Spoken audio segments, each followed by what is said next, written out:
صلی اللہ علیہ یا رسول اللہ۔ میری اور آپ سب کی حاضری کو شرف قبولیت عطا فرمائے، آمین آمین۔ اور اللہ اہل سنت کو شعور عطا فرمائے کہ ہم اپنی محفلوں کو اس وقت ختم کر دیں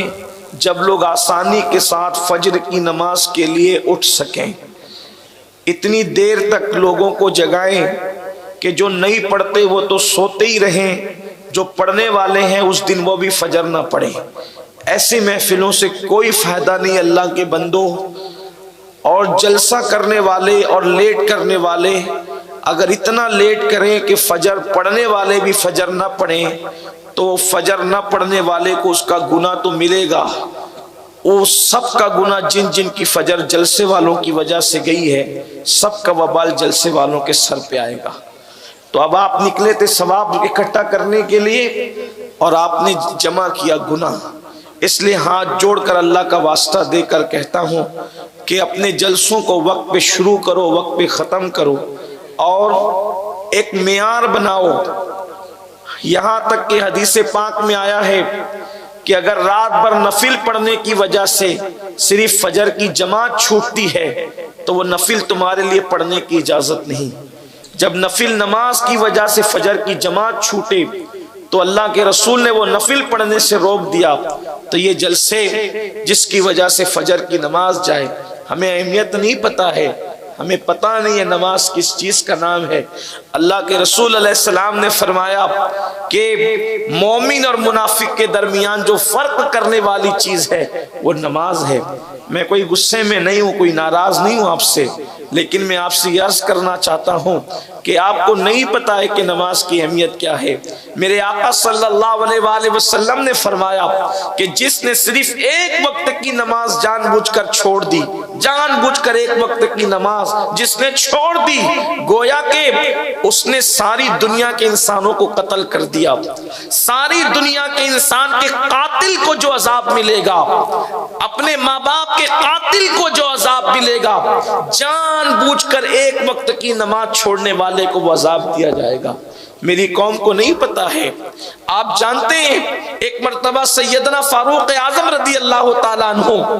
فاروق اعظم رضی اللہ تعالیٰ عنہ نے ایک مرتبہ فجر کی نماز پڑھائی، اور نماز فجر پڑھانے کے بعد آپ نے دیکھا کہ ایک صحابی، مشہور صحابی، وہ جماعت میں موجود نہیں ہے، فجر کی جماعت میں موجود نہیں ہے۔ تو اس وقت امیر المومنین، غیظ المنافقین، امام المجاہدین، جانشین دوم فاروق اعظم رضی اللہ تعالیٰ عنہ مسجد سے فارغ ہو کر اس صحابی کے گھر تشریف لے گئے، اور وہاں جانے کے بعد سیدنا فاروق اعظم رضی اللہ تعالیٰ عنہ نے دستک دی، وہ اٹھ کر کے آئے تو مصلی پر ہی بیٹھے ہوئے تھے۔ فاروق اعظم نے پوچھا کہ آج فجر کی نماز تم نے کیوں ترک کر دی اور تم سے فجر کی نماز کیوں چھوٹ گئی؟ تو انہوں نے کہا امیر المومنین، آج میرے دل میں خیال آیا تھا کہ میں نفل نماز پڑھوں، آج رات نفل نماز پڑھنے کا میرا دل چاہتا تھا، میں آدھی رات تک کے نفل پڑھتا رہا، اور نفل پڑھنے کے بعد پھر میں سو گیا،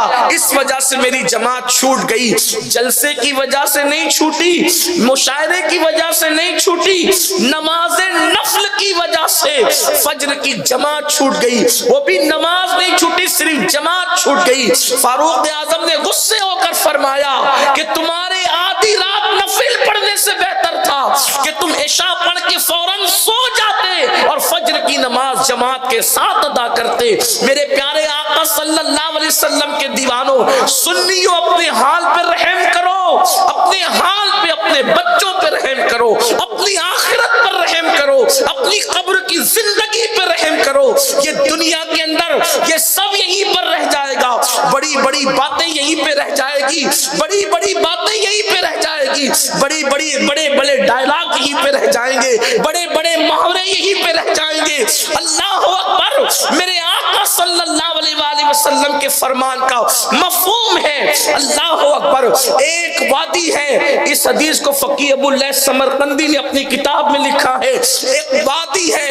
اس وادی کا نام وادی لملم ہے، ایک وادی اس کا نام وادی لملم ہے، اور اس میں اتنی گرمی ہے، اتنے عذاب ہے کہ اتنے عذاب پوری جہنم میں اور جگہ نہیں، سب سے زیادہ عذاب وادی لملم کے اندر ہے۔ اللہ کے حبیب علیہ السلام فرماتے ہیں جو وادی لملم ہے اس میں موٹے موٹے بچھو، اور وہ بھی اتنے موٹے موٹے جیسے اونٹوں کی طرح، اونٹ کی طرح بچھو موٹے نہیں ہوتے، بچھو تو صرف ہاتھ بھر کے ہوتے ہیں یا انگوٹھے بھر کے ہوتے ہیں، بالشت بھر سے زیادہ کبھی بچھو نہیں دکھتے، لیکن اللہ کے حبیب غیب دا نبی صلی اللہ علیہ وآلہ وسلم نے ارشاد فرمایا کہ اونٹ کی طرح، بختی اونٹ کی طرح موٹے موٹے بچھو ہیں، اور ان کی لمبائی 1 مہینے کی مسافت ہے، یعنی 1 مہینے لمبائی میں انسان جتنا دوڑ سکتا ہے یا گھوڑا جتنا دوڑایا جا سکتا ہے اتنے لمبے لمبے بچھو ہیں، اور ان کے منہ میں 70 ڈنک ہے، 70 ڈنک، اور ہر ڈنک کے ساتھ ایک زہر کی تھیلی ہے، جب وہ کسی کو ایک ڈنک ماریں گے تو 70 سال تک کے وہ زہر اس کے جسم میں گھومتا رہے گا، 70 سال تک کے وہ زہر اس کے جسم میں گھومتا رہے گا۔ یہ کسی جلسے کے ناظم کی لفاظی نہیں، یہ کسی خطیب کی خطابت نہیں، یہ کسی مولوی کا قول نہیں، یہ کسی سیاسی لیڈر کی گفتگو نہیں، یہ اس رسول کا فرمان ہے جس نے اپنی زندگی میں اپنی مرضی سے، اپنی خواہش سے کبھی کلام ہی نہیں کیا، بلکہ اس نبی کی عادت کریمہ تو یہ تھی کہ جب تک اللہ کی طرف سے حکم نہیں ہوتا حضور کلام ہی نہیں کرتے، بلکہ زبان ان کی تھی، کلام خدا بند قدوس کا تھا۔ وہ نبی سچے سچے نبی ارشاد فرماتے ہیں کہ وہ جہنم کے بچھو کے منہ میں 70 ڈنک ہے، اس میں ایک ایک ڈنک میں زہر کی تھیلی ہے، ایک ڈنک مار دے 70 سال تک کے زہر گھومتا رہے، یہاں سے لے کے وہاں تک۔ بیٹھی ہوئی میری بہنیں بھی ہوگی، ان سے پوچھتا ہوں کتنا کمزور جسم رکھتے ہو؟ جسم کی کمزوری کا عالم یہ ہے کہ جو جسم مچھر کا ڈنک برداشت نہیں کر سکتا، جو جسم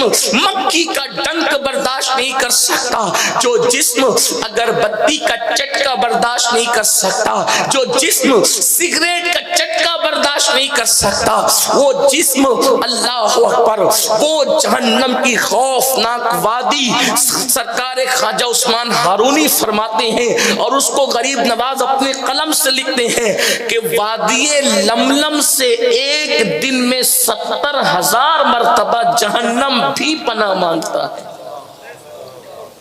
جہنم بھی 70,000 مرتبہ اس سے پناہ مانگتا ہے۔ یہ وادی لملم ہے۔ صحابہ کرام نے جب وادی لملم کا ذکر سنا، اس کے بچھوؤں کا ذکر سنا، صحابہ کی آنکھوں میں آنسو آ گئے۔ صحابہ نے پوچھا یا رسول اللہ صلی اللہ علیہ وآلہ وسلم، اس وادی لملم میں اللہ کن کو داخل فرمائے گا؟ میرے آقا نے فرمایا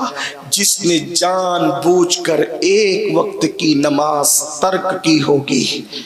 اللہ اس وادی لملم میں ان کو داخل فرمائے گا۔ جس کے کہنے پہ اللہ کو ایک معنی ہے، جس کے کہنے پہ اللہ کو ایک معنی ہے، جس کے کہنے پہ قرآن کو اللہ کی کتاب مانی ہے، اس رسول کا فرمان ہے سنیوں اپنے حال پہ رحم کرو، نماز کو اتنا آسان مت سمجھو چھوڑنا، بلکہ آپ یہ کہتے ہیں ارے حضور بخشوا لیں گے حضور۔ اب میں کوئی تقریر نہیں کرنا چاہتا، صرف جو میرے دل پہ چوٹ لگی ہے بس وہ بات کر کے بات ختم کرنا چاہتا۔